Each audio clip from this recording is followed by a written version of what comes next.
And a very good evening to you, and welcome to today's edition of Politics 101. It's Wednesday night, Wednesday evening, Wednesday night, where some of you are, and Wednesday afternoon. Welcome to Politics 101. Please share the link. Please share the link. Let everyone know that we're on. Our guest tonight is going to be Elson Lowe. Elson Lowe, who is no stranger to this program. He is economic advisor to the leader of the opposition and one of the regulars here. And he's here tonight. We're going to be talking about a range of issues as they relate to the economy, the teachers, the ongoing teachers' impasse. We want to talk about that. We want to talk about where the economy is headed. Elson is also being nominated for treasurer of the People's National Congress. So we'll talk to him a little bit about his candidacy, what he understands his role to be as treasurer, and some of the things that he intends to do if he's elected in that position. So he's going to be on. Lincoln Lewis will join us at some point during the hour because the GTUC is holding a rally, a public meeting on Friday afternoon at the Stabrook Market Square. So he is going to drop in to talk a little bit about that. So please share the link. We come on here tonight, of course, the big news that broke yesterday has to do with the fact that the United States has moved against some Guyanese, including one person who is functioning as a permanent secretary in the Guyana government. So that news is the big news. It's trending all day, and corruption. I wonder what the government is going to say about this. Well, they will say, and we can imagine that they're going to put whatever spin they want to put on it. But corruption is rife in our country, and we're going to ask our guests to comment on that too. But that is the big news that is trending. Yesterday, of course, we saw the PNC nomination day. It was quite a spectacle. Democracy in action, because no other party in the country has that kind of open democratic process, where candidates are able to present their candidacy and nomination and all of that. The PPP certainly doesn't have it. And they talk a lot about democracy. But there are concerns and complaints from some of the camps in the PNC. Mr. Roysdale Ford, who is still to come onto the program, he has an open invitation. I'm working, it's difficult to get hold of him. I know he was in court today with the Mocha thing. I don't have a report on how that went. Not Mocha, Peters Hall, sorry. The Peters Hall issue. But he is he's saying that there were some, I don't want to say irregularities, but there were some issues which he ventilated in the press. I saw him on a program last night, a radio program, and then there were a couple of news stories today. So it's a mixed bag. Democracy in action. But of course, they are complaints. What was interesting is that at least the Northern people, the Northern group and the Amanza Walton group, they were able to put people on the road. And the question people are asking, why are they not able to put people on the road to protest? But people on the road, they seem very invigorated and nothing, they don't seem to me to be people who are out of it. So is there a dilemma for us there? That is it that the candidates can mobilize people to advance their candidacy, but they're not able to mobilize people to advance the cause?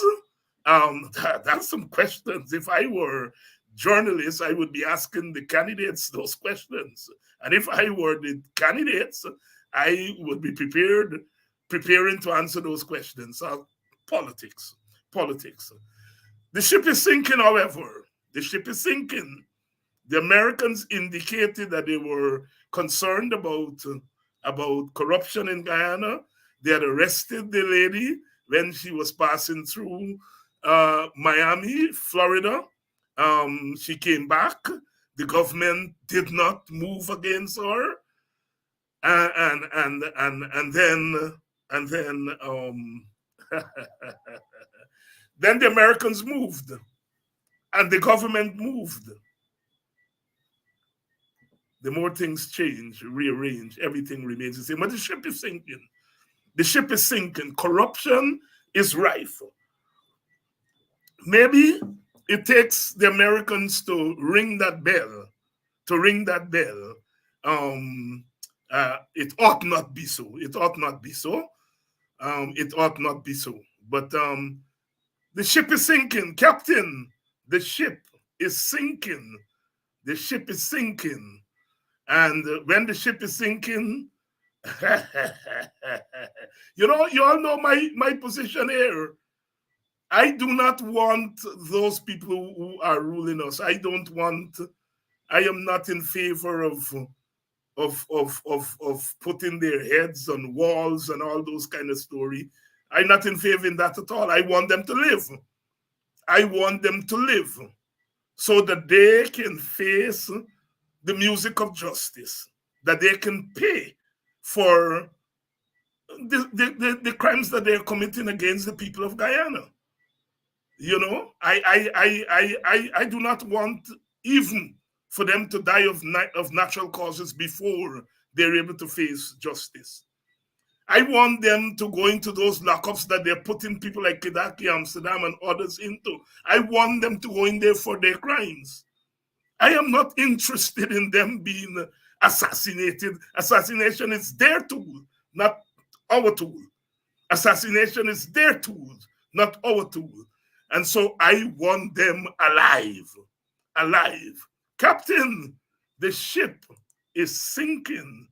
The ship. I'm full like a damn fool. Like a fool, like a.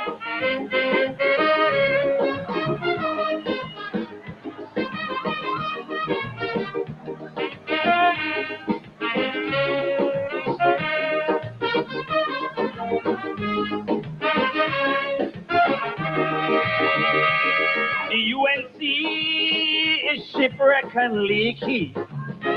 So they buy a new ship called the UNP.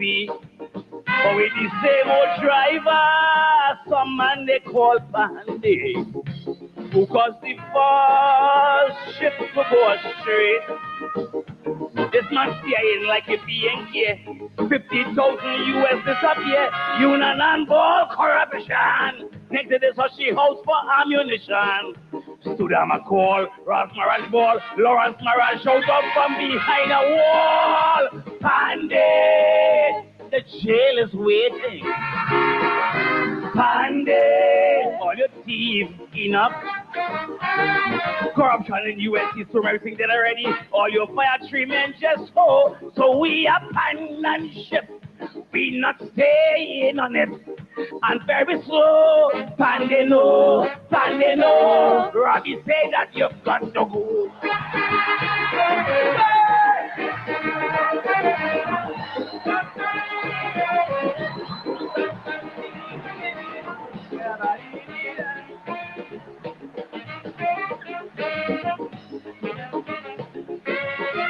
Pandy, all your thieves enough. Corruption in USC, so everything that already. All your fire treatment just ho. So we abandon ship. We not staying on it. And very slow, Pandino, Robbie say that you've got to go.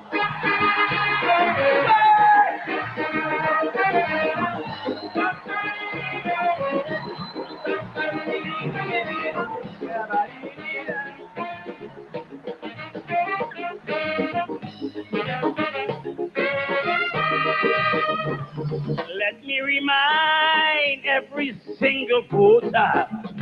Down in Cuba, the incident with the ladder, the infogen deal, padding and the airport scandal, pseudo-racist and teacher is criminal. He couldn't take and go to 800,000. Big apartment in Kensington, kitchen at it ass, quite tongue, where the money gone. Come now up front and talking tribe. When she go Aruka, she go understand what is real type.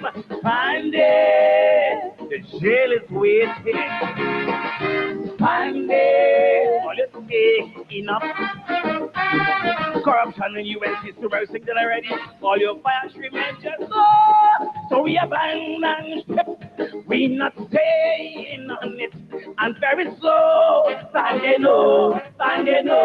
Christmas Eve for you had to go.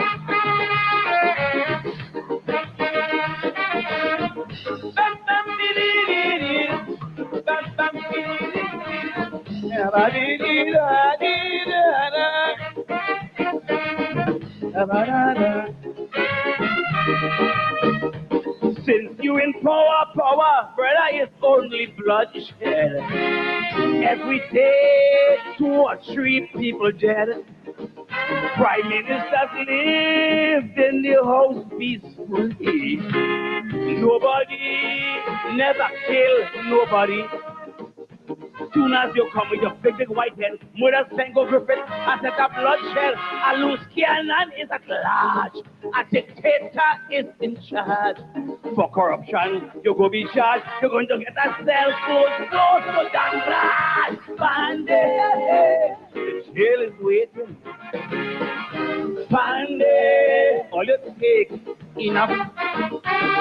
Corruption in U.S. is surrounding that already. All your factory men just go. So we abandon ship. We not staying on it. And very slow. Pandino. Robbie say that you've got to go.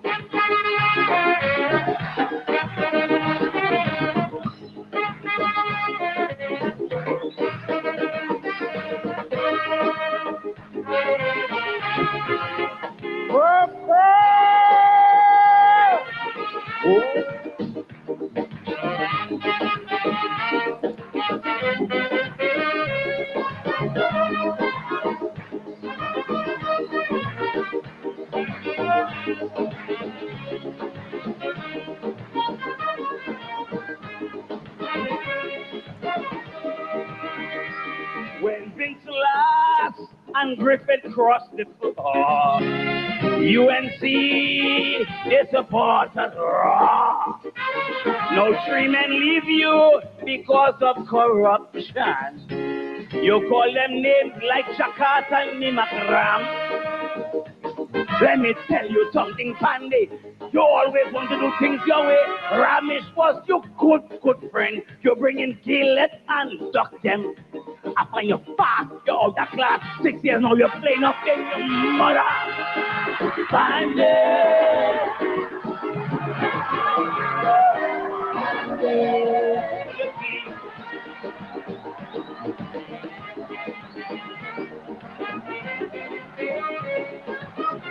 It's the Western Rolling, the Croco!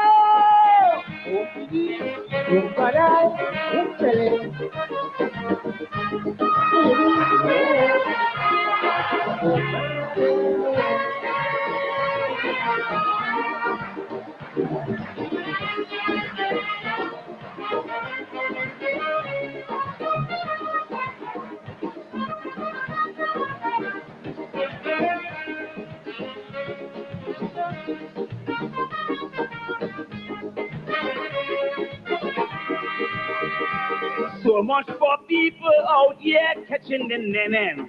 And they went and buy 2 brand new Mercedes Benz.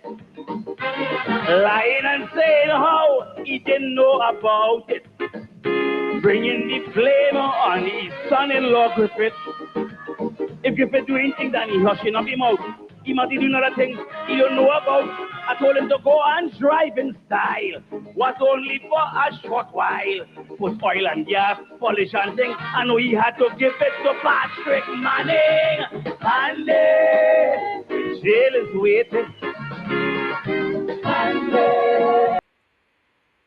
Bharat, the jail is waiting. Orphan, the jail is waiting. Corruption too much. Corruption too much. Bharat, the jail is waiting. That is where we want them. I want the Carol Crow and charge you for cybercrime. Bharat, the jail is waiting. The mighty midget, the crow boy, is them kind of calypso we want in Guyana. We want them calypso in Guyana to sing like that. Anil, the jail is waiting. Anil, the jail is waiting. Not to say you got to go. The jail is waiting. We are waiting on them. That's what we want them. We don't want them on the seawall. We want them to face the music of justice. The jail is waiting. Crow. Taking another classic, Gypsy, of course, in 1986. Song Captain, the ship is sinking. And Gypsy, that song helped to bring down the PNM. And so Crow is taking Gypsy melody and turn it back on them. He's singing about Trinidad, but he might as well be singing about Guyana today. Bharat, the jail is waiting.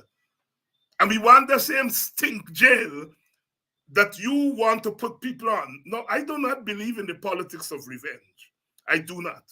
Because I rather suspect that when the table turn, and it's their time to face justice, if their human rights are violated, the evidence will help to protect their human rights. I'm going to help to protect their human, because I am a human being. And I believe, guilty or not guilty, human beings deserve due process and deserve to be treated as human beings. So I will defend their human rights. But oh God, the jail is waiting for their crimes. I'm not defending them. And them stink lockup, I want a couple of stink lockups must remain so that they can go in there. I ain't putting them for 72, they're gone dead. Jack Dio never go in a jail yet. If he go in a jail tomorrow, he gonna dead before he come out, because he gonna die of heart attack, because he's a coward. And he'll never go in a jail yet. He's a coward. Elson never go in a jail. They're cowards.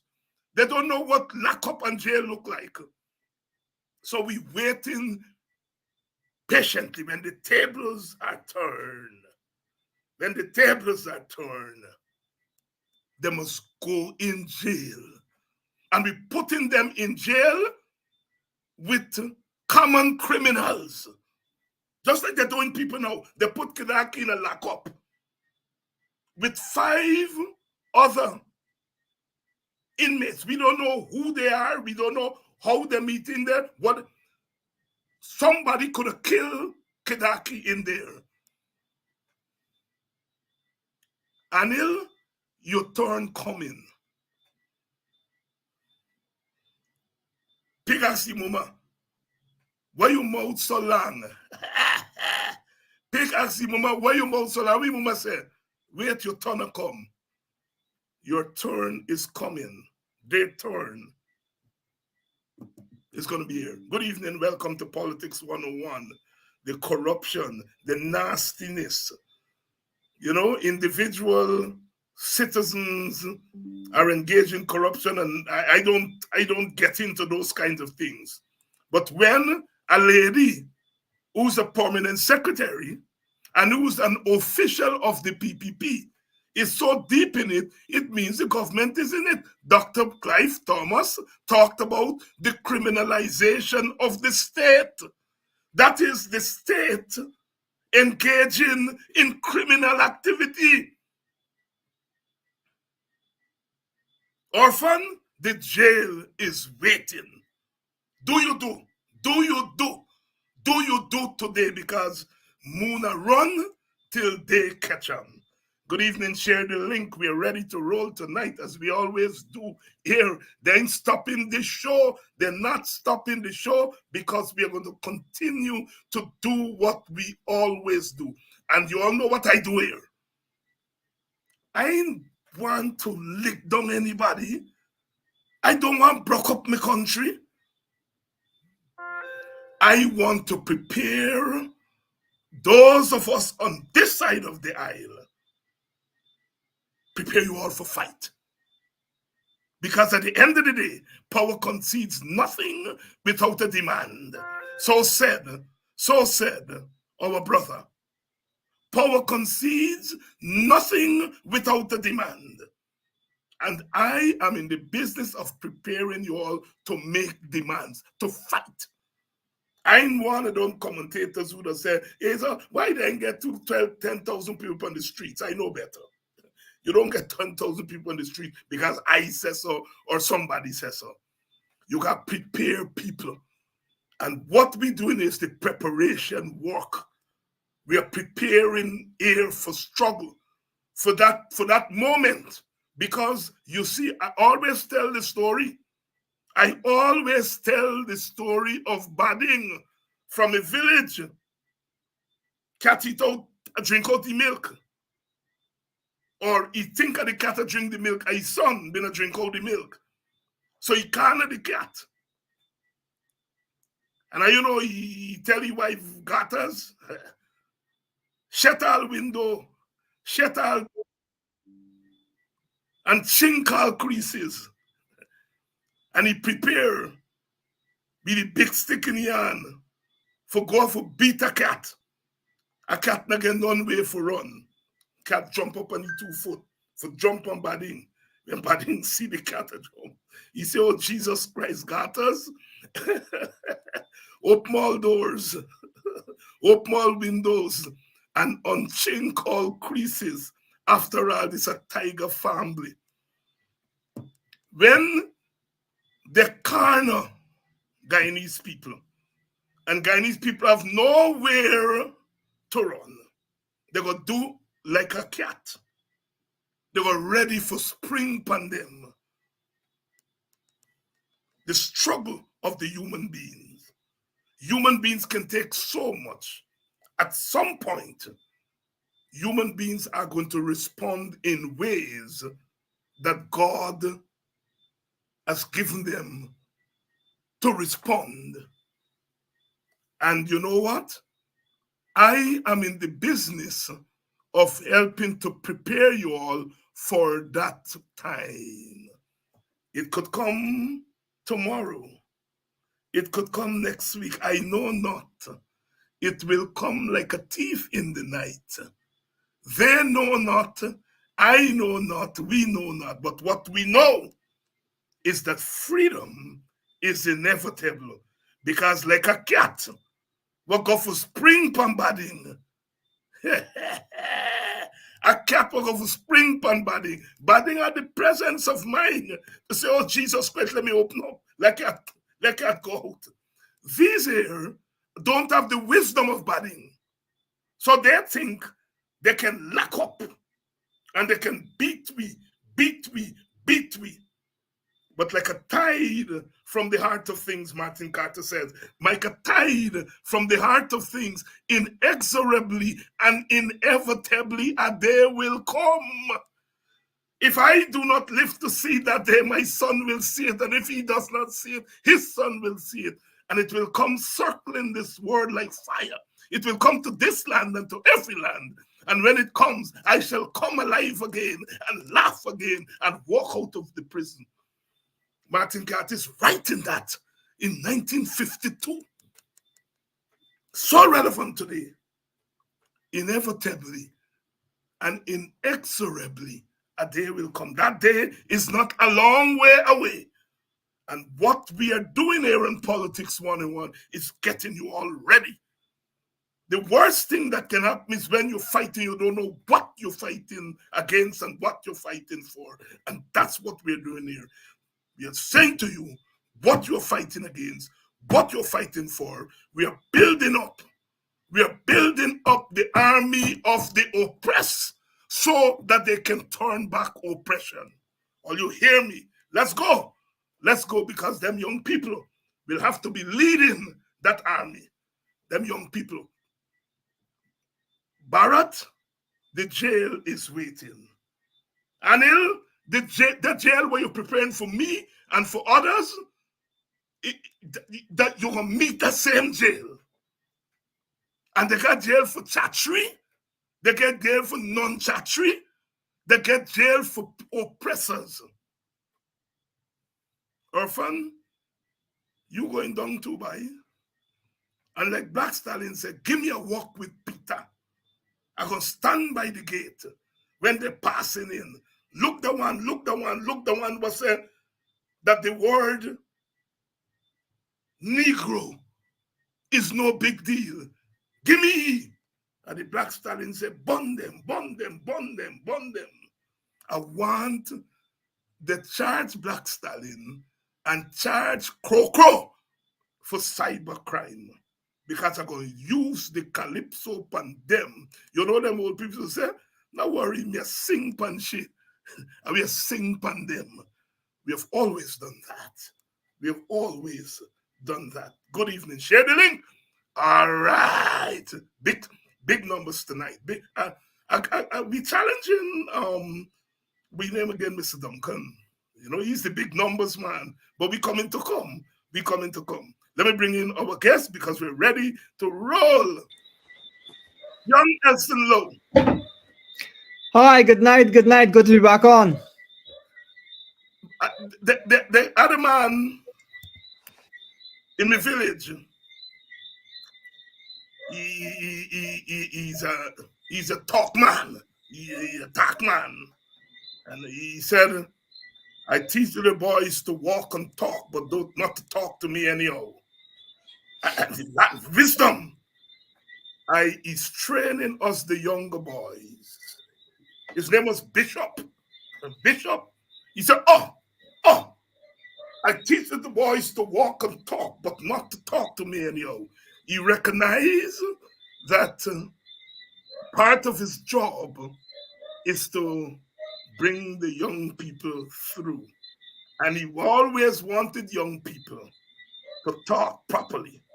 And I make no secret that I like how you're the Stark.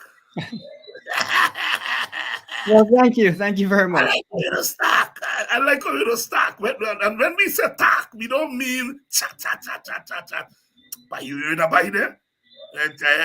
Teacher George here, you talk, you go say, oh Jesus Christ, you hear about the mouth sweet. The mouth sweet, look how that water run out from your tongue, like when butter run out from hot frying pan. And when Teacher George tell you that you pass, you're ready to go. You're ready to go. And I am invoking Teacher George, Jesus Christ, your mouth sweet. And that's why I have you on the program. You have not been here a long time, and I blame you entirely for it. No, I take that back. I blame myself. All right. So, Elson, the Americans say that we have big corruption in the country. And the corruption is not just about private citizens. It's about someone who's holding a very high office. Someone who has been appointed by the president. So someone who enjoys the confidence of the president. Someone who represents the state of Guyana. And according to what the Americans are saying, this person allegedly used her office in the state to engage in scampishness. Allegedly. Them big man will say, Dr. Hines, and then they're going to say, Dr. Hines, say, teacher, alleged. Alleged. Your thoughts? Well, I have to draw on what the Calypsonian was singing because I thought it was funny when he said, "You thief enough." But people who thief never thief enough. And really, what's going on with the PvP is, it's shocking to me that once again they're embroiled in a corruption scandal of such magnitude. We all remember the allegations that came out of Sugate. I always say my favorite line from Sue was him saying, "Don't worry about it. We'll go and give the vice president the money together." That was always my favorite line from Sue. So those are allegations that were never properly dealt with, and we've come again to a very serious corruption allegation that the U.S. has decided that it needs to act on. The U.S., of course, is going to make those determinations carefully. What I would say is that really the PvP, from the time that there was an indication that this particular public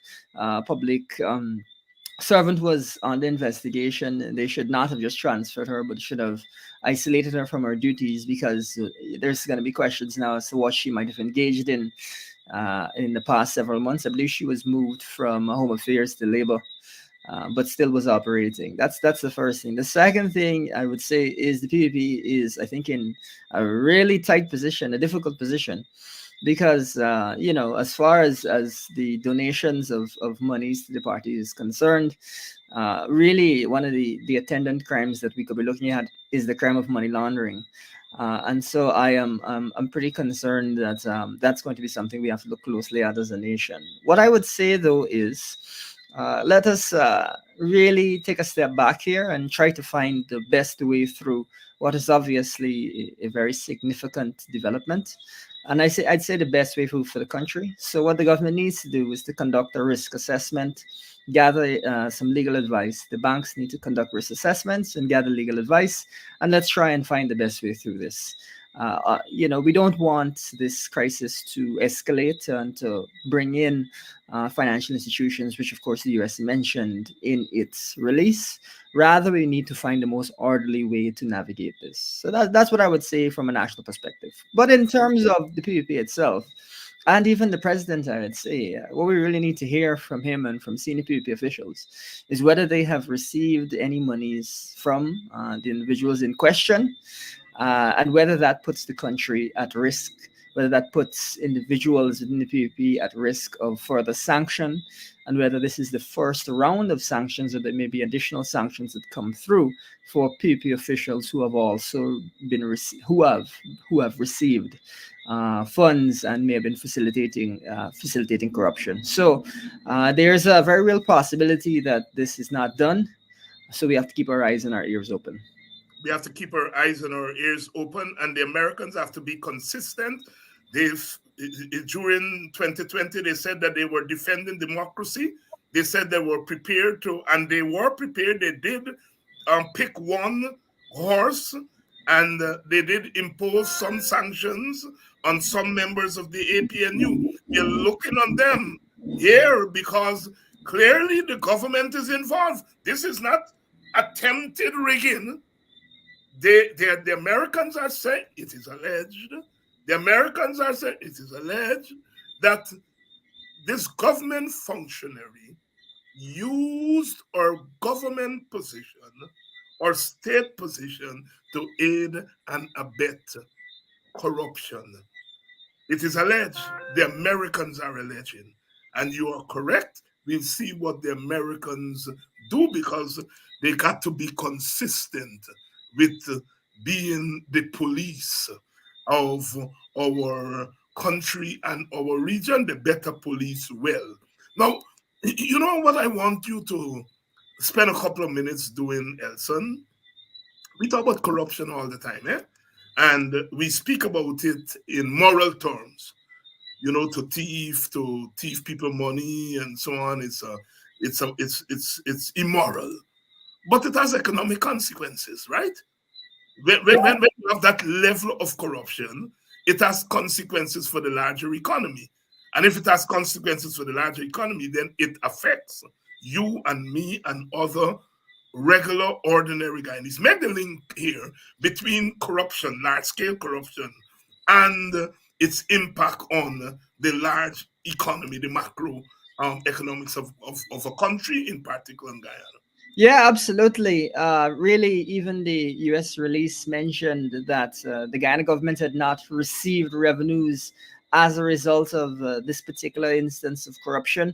And there has been a concern for many years as our low gold declarations relative to the time that the APNU was in office and as to whether gold smuggling was going on. And so that is, in a nutshell, what the U.S. is alleging about what's going on here. Now, of course, if you're not going to be receiving the revenues that you would normally receive, that is going to make it difficult for the average person to receive the benefits that they should receive. And so that is reflected in the quality of your roads, the quality of your schools, the quality of your healthcare, whether or not public servants can receive the salaries that they should be receiving, even whether or not the government has funds to deal with the cost of living crisis. All of these things are impacted by corruption. And what we're looking at right now is a very serious corruption allegation. Where you're looking at one of the largest exporters, the largest export, I believe, of Guyana's gold. So that is something really to be concerned about. What I would say, as I said, is that the government needs to assess the situation and try to find the most orderly way out, so that so that we do not incur further sanction or create other problems. So we need to be careful and be orderly in the way we approach this. The next thing that I would want to point out, though, is that, and Guyanese can readily attest to this, is we've seen really some significant concerns around corruption when it comes to these construction projects that the government is dumping billions and billions of dollars into. The roads in this country seem only to last a week or two, a couple of months before they have to be rebuilt, or the projects can't get done, or the Public Procurement Commission comes out and makes pronouncements which make you believe that there should be investigations into corruption, as with the award of the Tepui contract to Guyana Critic, which is of the award of a pump contract for nearly $4 million US to Guyana Critic. Really, the point here is this is not corruption that you've seen in one particular area. It is widespread allegations of corruption and many examples of where people have reason to be suspicious of corruption. And the impact of that is massive. We're talking about billions of dollars. Even if you look just at the community roads, I believe it's $78 billion for community roads in the national budget. Now, even if it's 10% of that's corruption, that's 7.8 billion, that's nearly $8 billion that's lost. And now, of course, if your road, 10% of that is corruption, the contractor may also be giving you poor quality works. What you're going to have is roads that don't last long at all. And so the government is building and building and building, but because the roads are poor quality, they have to go and rebuild the same roads. The losses to this country are very substantial from this approach. The IMF has estimated, of course, they can't say corruption, but they've estimated that we lose 41 cents out of every dollar that is spent on these types of projects, which is a number that is so ridiculous that my first thought when I heard it was that we should shut down the government, pack it up, and return the money to the taxpayers, because what we're doing is a waste of time. But cooler heads prevailed. And really, what I've said is we need to focus on reform, first of all, to cut out this corruption. But second of all, to ensure that we manage our projects properly so we have good quality works. Really, it is robbing the average Guyanese, robbing families, not just of what they have now, not just of resources now, but robbing them of a brighter future. That really is what is stolen from you when there is this kind of grand corruption that impacts so many things. The government is stealing your future from you because they are not investing in you in a way that you'll be able to benefit. Rather, the money is being siphoned off. This is the tragedy of corruption. And it seems clear that the PPP has no interest in ensuring that we're able to cut this out. Corruption. And Elson, we are a petro state, an emerging petro state, moving very, very fast in that lane, given the kind of oil deposits that have been found in our country. The kind of corruption that you're seeing here in Guyana, is that consistent with the experiences in countries similar to ours, which are going from at the bottom of the economic ladder um, to the fast lane, right into petrol state. Is our experience here consistent with what we've noticed? Yeah, absolutely. Well, I talk often about Equatorial Guinea, which is a country that at one time had a per capita income and purchasing power parity that was higher than that of Spain, but at the same time had 75% poverty. That's a country which has produced oil at a similarly swift rate to Guyana. And really, what has happened in that country is been focusing entirely on infrastructure, but that is to facilitate corruption. So you see airports and schools built in areas that are uninhabited. An example of that here in Ghana would be there would people building roads all over the place, even where the roads are not really critical. I believe they're talking about a massive road that's going to be along the east coast there. Whether that is appropriate is a serious question. Whether there's been feasibility studies is a serious question. But it's a huge expense, and that is what you see in Equatorial Guinea. Now, the what you find when you look at a lot of countries that have oil and have these resources and engage in this kind of infrastructure boom is that the purpose of infrastructure ends up being corruption rather than the provision of a service or access. And so any project will get green lighted once it has capacity for corruption. And that's why you're seeing this widespread approval of projects, so many projects that the government is undertaking. When really a lot of those resources need to be redirected towards education. A lot of those resources need to be redirected towards delivering healthcare and pay. Of course, we've got nurses who are underpaid and are leaving the country shores. A lot of that money could be diverted there to ensure that we have nurses, we keep nurses, we encourage people to go into the nursing profession, and we deliver high quality services. Doctors, of course, must also be compensated. So that is one element of really of what we're seeing in terms of the government doing what many oil economies do, which is engaging in the conversion of resources from critical areas to infrastructure development and corruption. Now, I want to make special mention of education. You know, one of the things the government has said is that it will commit 20% of resources. The president said to the UN, 20% of the of our resources will go to education. That is a commitment that has not been met. In fact, it has been.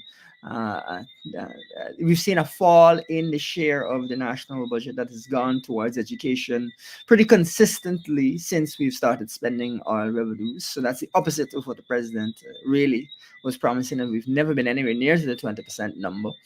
But the upshot of that is that one, teachers, of course, cannot be paid properly.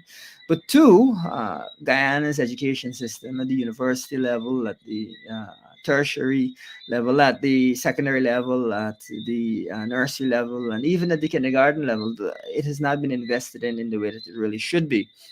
Investing in education doesn't just mean literally building schools. It means in training teachers, it means paying teachers well.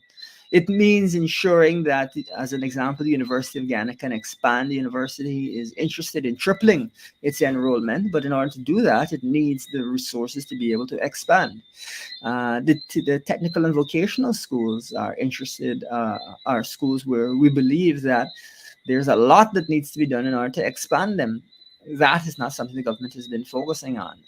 And while, of course, there are programs like Goal, where online education generally, I think, is good, the government, even then, has not A, been giving people proper direction as to what programs to take, and then B, provided people guidance to get a job after they've completed the program. And so a lot of people are taking programs, and it's not too clear what they'll do with these qualifications afterward, what the quality of the qualifications is, how it fits into the Guyanese economy.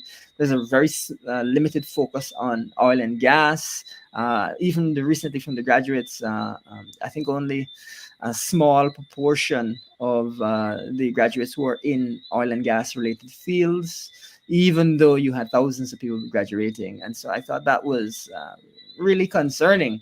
You would expect the vast majority of graduates to be in the oil and gas field, given the severe needs that our country has, labor workforce needs.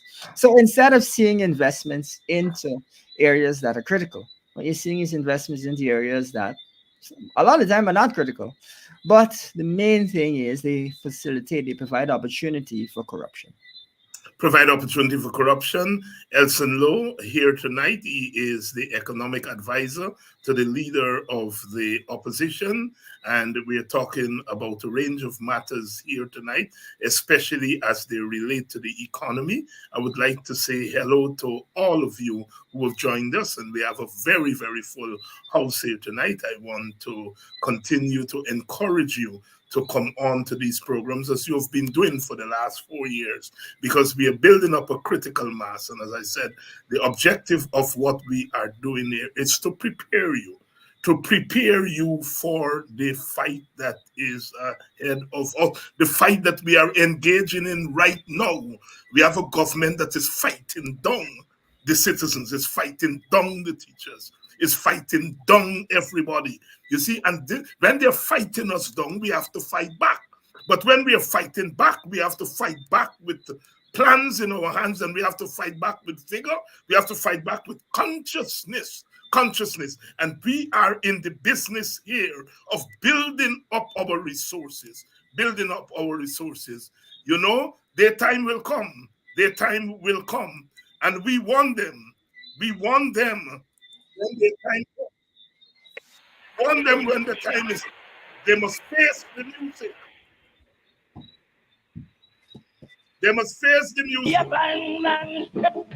We not staying on it, and very slow, Sunday no, Christmas Eve, boy, you had to go.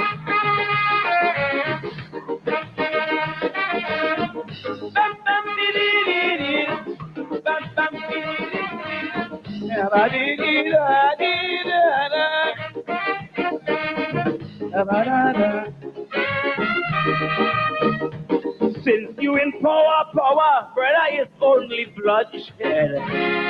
Every day, 2 or 3 people dead. Prime ministers lived in the house peacefully. Nobody never kill nobody. Soon as you come with your big white head, Mother Sango Griffin has set up bloodshed. A loose cannon is at large. A dictator is in charge. For corruption, you're going to be charged. You're going to get a cell phone. So damn right. Bandit, the jail is waiting. Bandit. Bharat, the jail is waiting. Bharat, the jail is waiting. Anil, the jail is waiting since all you come to power. People dying every day. The Calypsonians say so. The Calypsonians say so. Since all you come to power, all kind of corruption. Bharat, the jail is waiting. Irfan, the jail, what you all threatening us every day with. That jail waiting there. Old people say jail na make for dog. You make for dog. And the same jail where you want for ram people in, it will be waiting there for you all. 2 morning more. We are preparing our people. You all call me and Henry Jeffrey memory warrior. So we're using the memory of bad things that have happened to our people to help them to make war. Yes, war against corruption. Just like the Americans said, war against corruption. War against it. You all are dictators. And you, Bharat, I don't like to get personal, but you call me an extremist. And if you knock me, I'm going to knock you back. I am an extremist. You are a political thug. Bharat. You interfere with me, I'm going to interfere with you back. Me don't interfere with people. I deal with politics. Politics is not about personality. But you call me and my comrades an extremist. You are a political thug. And thug just got to get talk treatment. Barrett, the jail is waiting. 2 man in more. Young Elson Law, you are not responsible for my bad behavior. You are not responsible for my bad behavior. Now, I want to ask you this thing. The one Jack Dio said that he not giving the teachers their salary. What he gonna do? He gonna take $700,000 and give to parents to go to private school. When murder, me ball, because something tell me that is serious, and I understand that some of them in government already own private schools, and when own private school and turn them building that they get all over the place renting to them white people were coming in. They're going to turn some of that into private school, and the 700,000 what parents going to believe going to them, it's really going back to the devils in government. Am I being lawless and out of place, Mr. Law? No, I think it is very reasonable once you're hearing a government talk about basically privatizing the entire education system. That is what he is essentially saying, that they want to privatize the entire education system. Now, the first thing is there is not capacity for that at all. We don't have the hundreds and hundreds of schools that would be required to do that. There are existing school buildings. You'd have to have fresh school buildings that would have to be constructed. So those are all, I think, massive hurdles. But more than that, there's a reason that we have public education in Guyana, and the reason for that is to ensure that everyone has access to education, to ensure that everyone has a certain standard of education, and to ensure really that Guyana's children are catered for irrespective of their background. That is one of the core reasons for public education system. If the government looks to privatize education, we'll have no real sense of the quality of education that each and every student is receiving. There could be huge variation in the quality of education that students are receiving. And you could have a situation where, even though parents are paying their money, students are not going are not may perform even worse at many exams and may continue to perform poorly. But the thing that is concerning there is, after you've paid your money and your child has not performed, I mean, what your child is going to go and do over 4 years of school. That's the solution. So using the private market for education is not at all appropriate, and it really is a troubling thing for him to even suggest that. Rather, what we need to do is to build upon and improve our existing public education system by providing it with adequate funding. Yes, teachers need to be paid, but also students need to be supported with the appropriate facilities, appropriate textbooks, and even I think there's going to be a significant need for remedial classes in Guyana, and that's totally fine. I think that we've come through a difficult period when it comes to our education system. So if people need some remedial classes, we must encourage them. We must provide them with support. We in the opposition have said we'll be giving 50,000 people $50,000 a month to engage in those types of training programs, because it is vital that we improve our skills base in this country. The government moving to privatize education is extremely disruptive.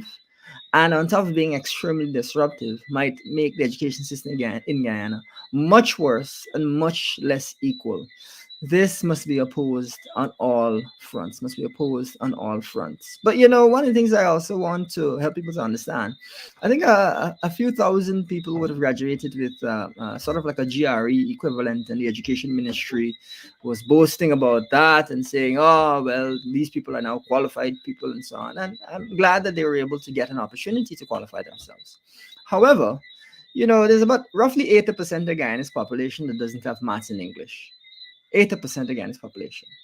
So if you're gonna go 3,000 at a time, I mean, it's gonna take you something like 100 years or something like that to to fix this issue. Whereas we are saying you need to have 50,000 people every year that are in training programs to help them to move forward.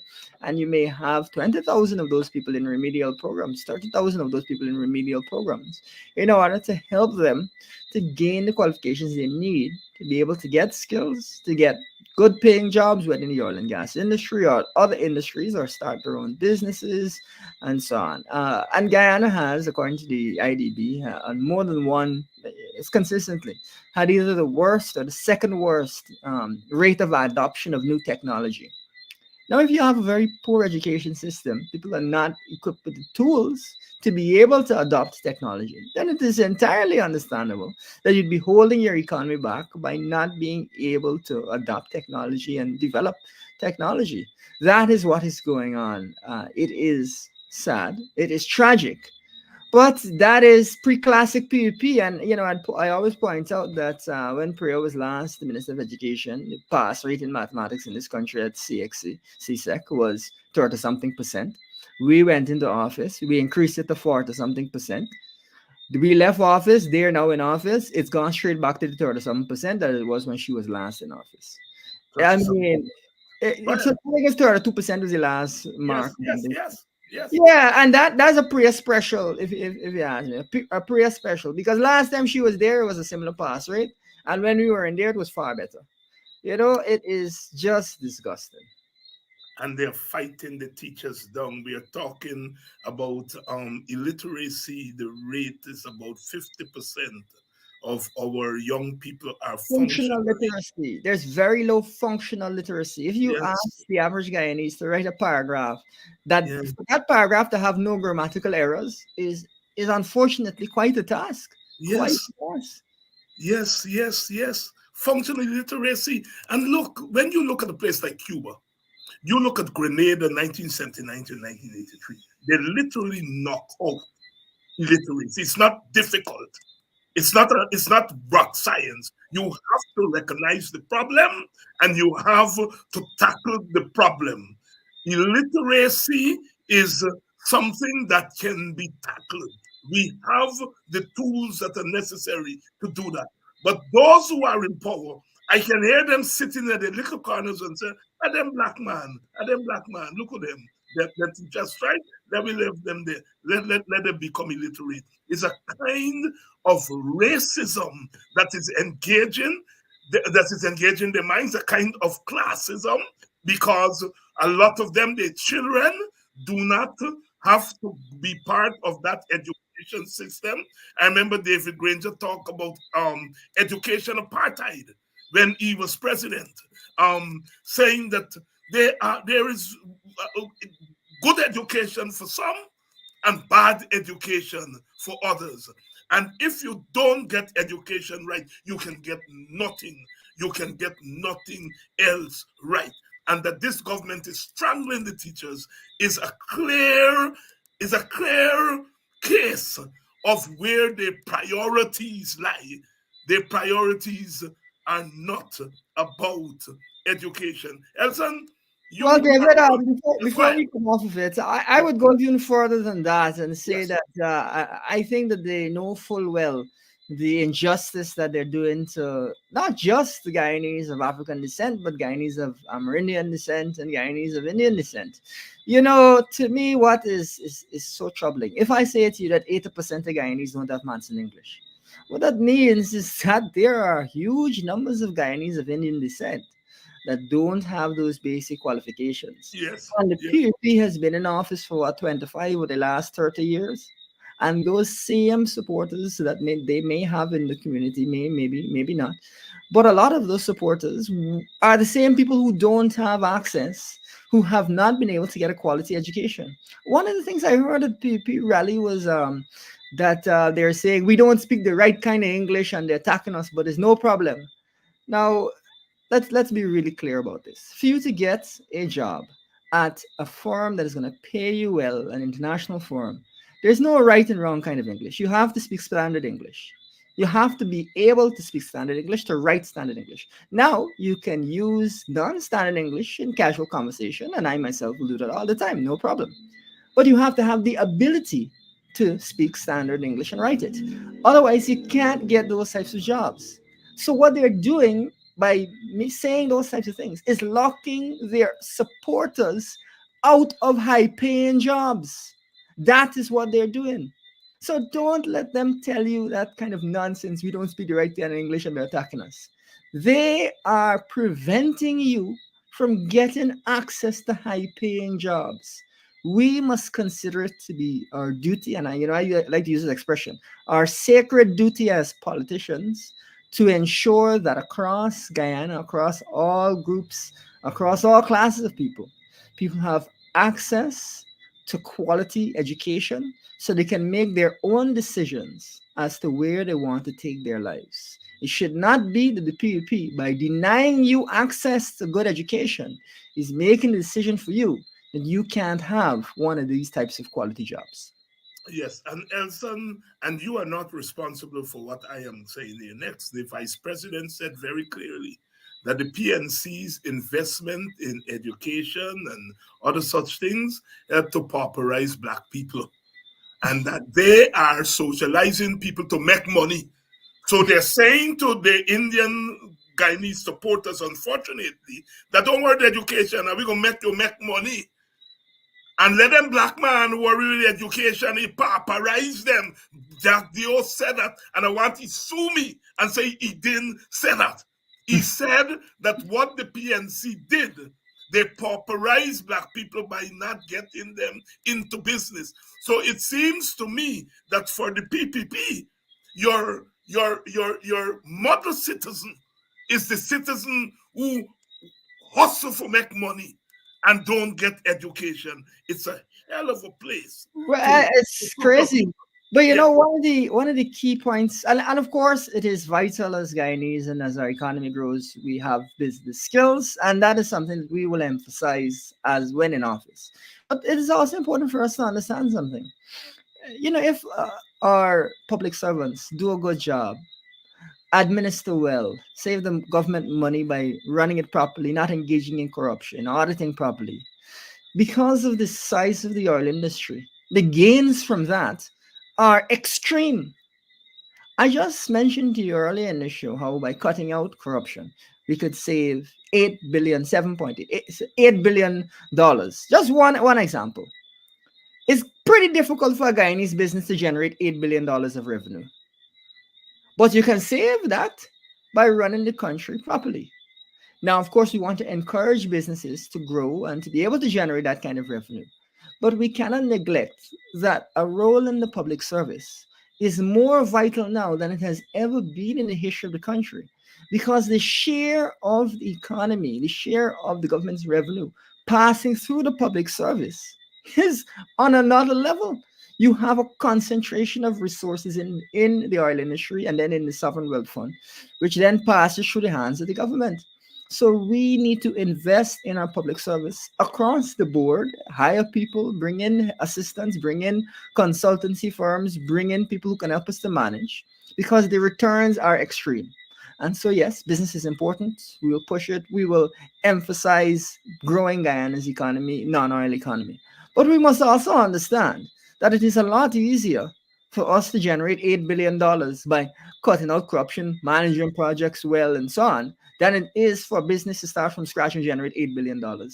That is a big task. And of course, we'll support them, but we have to understand the environment we're in. that's right. And I want you, our supporters, I want you to get education, get you picnic education, and also teach them how to make money. Because if you make money and you can't count your money, people will thief your money.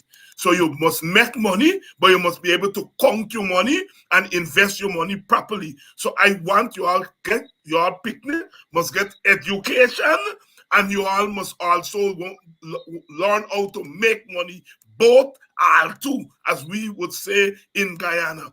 Make money, but not let nobody count your money for you. You count your own money. So are you sending your picnic to school? Let it get education, because education does not pauperize anybody. All of you who get education, and there you all there, you all are not pauperized.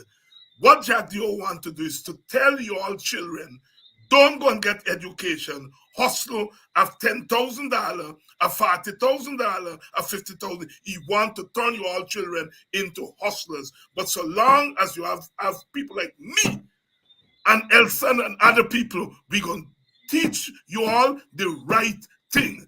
Let you all children get education, and also learn to make money the right way. Don't cut people throat to make money. Make money the right way and get your education so you can count your own money.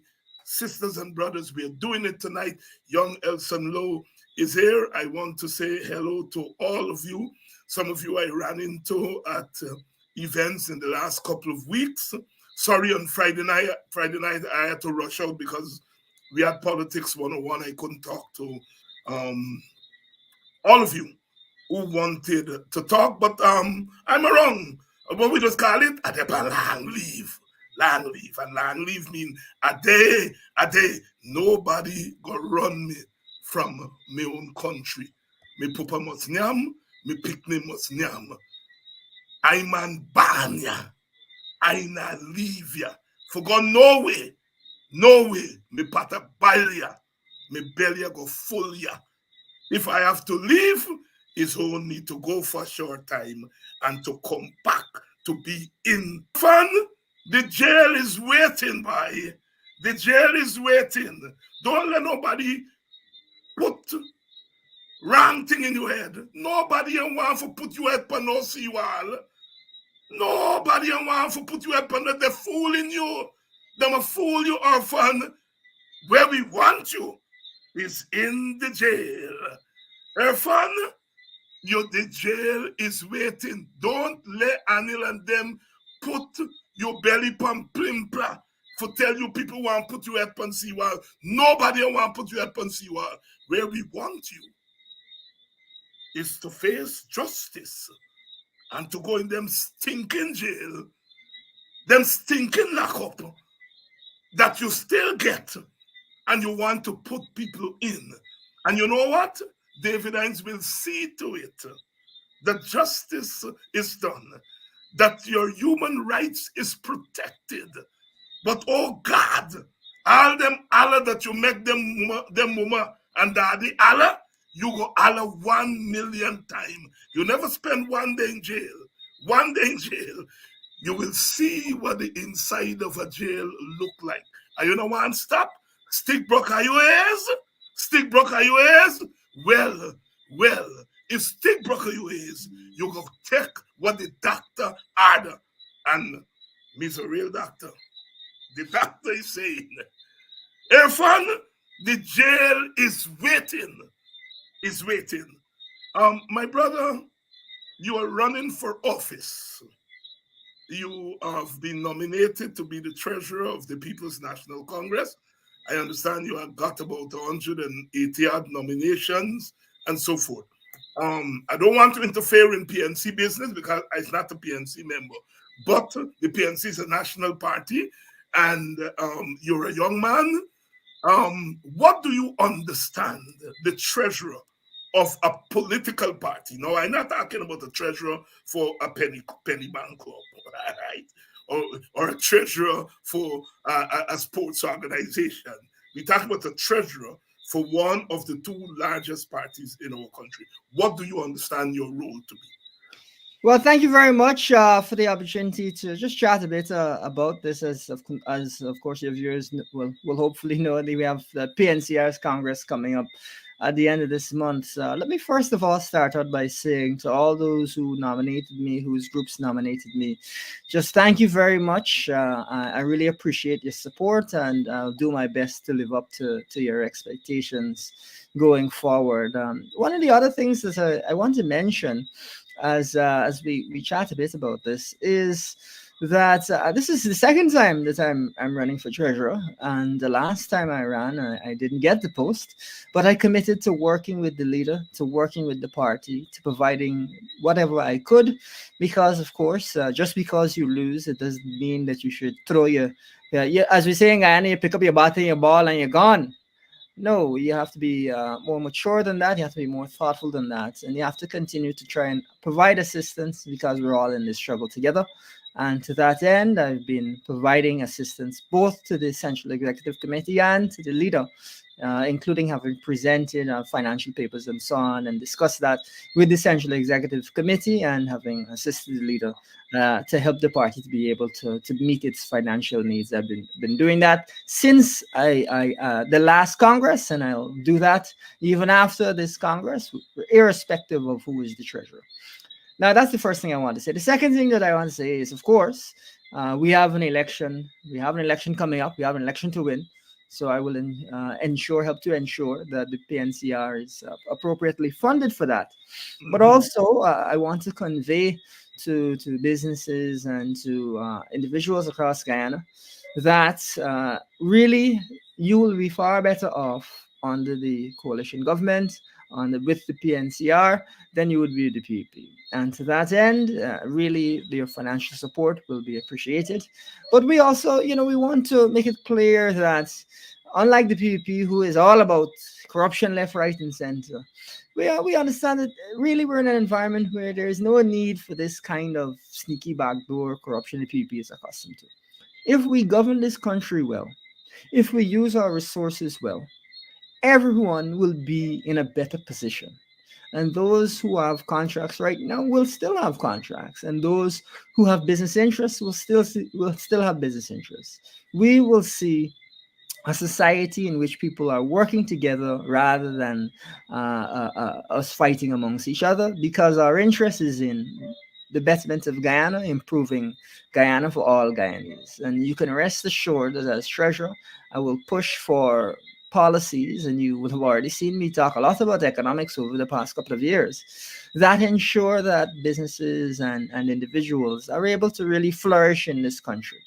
That is what you can look forward to. And so, as the PNCR engages in its various fundraising activities leading into the election, we want to reassure businesses that we have their best interests at heart, just as we have the interests of all Guyanese at heart.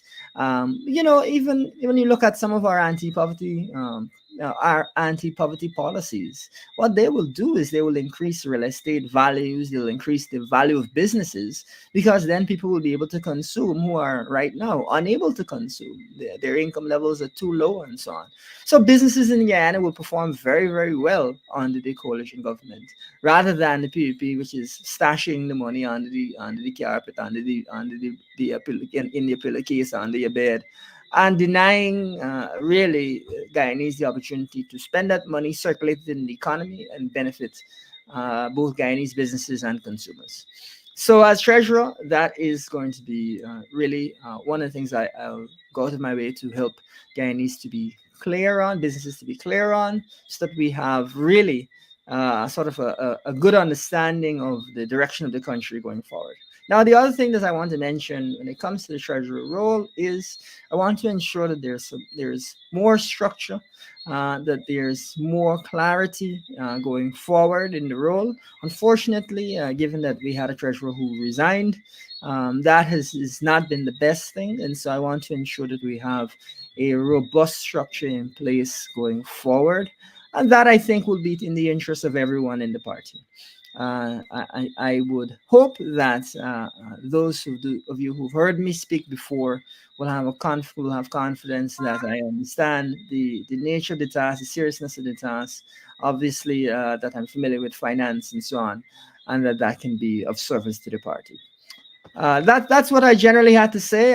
But I just wanted to say again, thank you very much, those of you who nominated me. One last note as we continue here, David. One of the things that, as I start off by saying, is we must, as a party, understand we are a group, we're a team.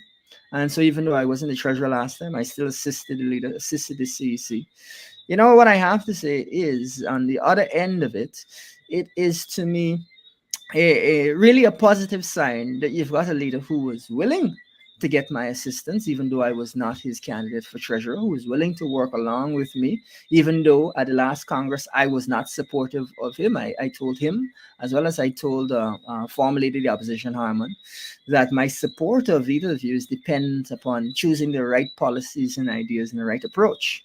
And so we've seen a leader who has been willing to work with people who were not with him, and who's been willing to understand, to see, to recognize young people who have the right ideas, the right approach, and can contribute. And so, from that perspective, I have to endorse the leader, the current leader, for leader of the party, because he has definitely demonstrated the things that I had asked of him in order to win my support at the last Congress. Young Elson Law here throwing his support behind Aubrey Norton and running for treasurer of the People's National Congress. Lincoln Lewis was supposed to join us, but he's having some technical problems. I hope he gets to join us tomorrow evening. But there is going to be a rally, a public meeting at the Stabrook Market Square on Friday afternoon.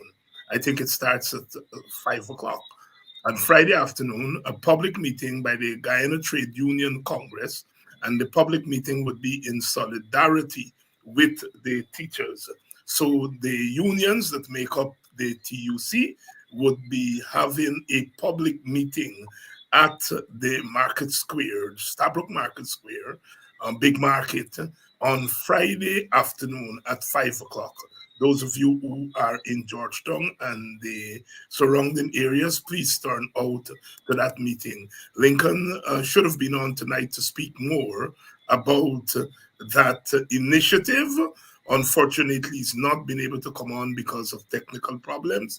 I hope he can sort it out, and tomorrow night he would be able to join us to talk a little bit more about that public meeting at the Market Square, Stabrook Market Square, on Friday afternoon at 5 o'clock. Hopefully, Lincoln will come on tomorrow. Elson, as we go out, your closing thoughts. Thank you very much. I always try to give us, as we go forward, a broad sense of the moment that we're in and the changes that we're seeing as a country. But tonight, one of the changes that I want to highlight, which is really has been disturbing, is the government and particularly the president saying first people would get benefits in 2025. Then people can look forward to benefits and good salaries in 2027. And now saying people can look forward to good salaries and benefits in 2030. Folks, under the PPP, there will never be these kinds of benefits. They will never be. What they will do is everything in the power to avoid giving Guyanese the benefits that they can give them. Even right now, you're looking at a budget of $1 trillion, over $1 trillion. And can you imagine that in this context, with that size of a budget, they can't give our teachers an increase in pay?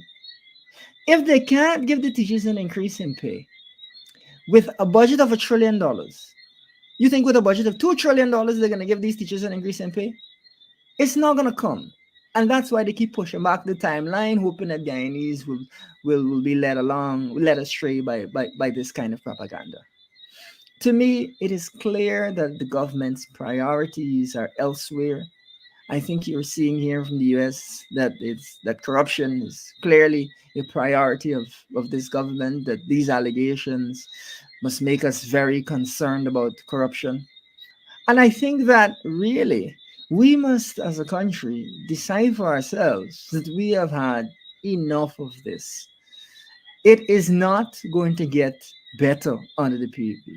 In fact, things have consistently gotten worse because the cost of living crisis has persisted and has helped to impoverish Guyanese, has helped to, and we saw even recently a UNDP, I believe it was, study that indicated that childhood malnutrition is very high in Guyana. Now, for us to have a per capita income that is higher than nearly every country when you adjust for prices in the entire world, and childhood malnutrition, that tells to me a very, very sad story.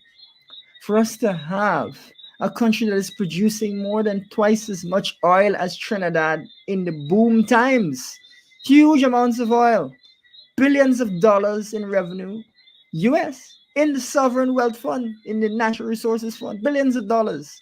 For us to have that, and for people to still be facing the bitter struggle that has come to typify every day in Guyana, is just a perfect example of the nature of the governance that you're feeling right now. It is not that there is not revenue. It's not that money isn't being spent. It is that money is not being spent on you. And I would give you a specific note tonight, viewers. There's $7 billion, which is not even 1% of the national budget, that has been put aside for cost of living relief. PPP said, oh, they will do some consultations and use it. Now we're at halfway into the year, and what did they say? It's going to come later in the year. Folks, they intend to let Guyanese punish all year long and then do what they did last year, which is a quick thing at the end of the year, a few cash runs, and hope that nobody notices. That to me is not only poor governance, it is downright cruel. And that is what you've been seeing from this government, a government that is just cruel.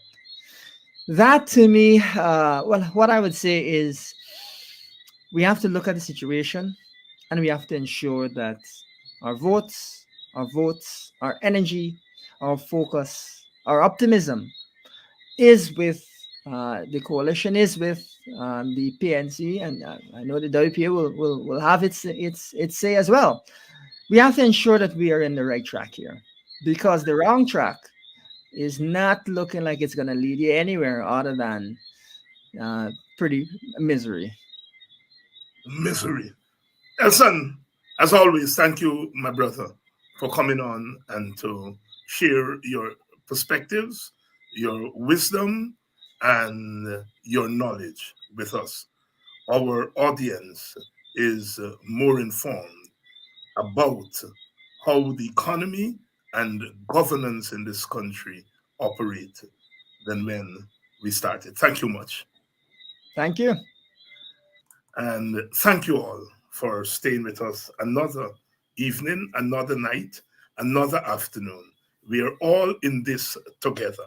We are all in this together. And we are going to win. We are winning. But in the end, we will have to bring about the change, not just a change of party, but a change of governance.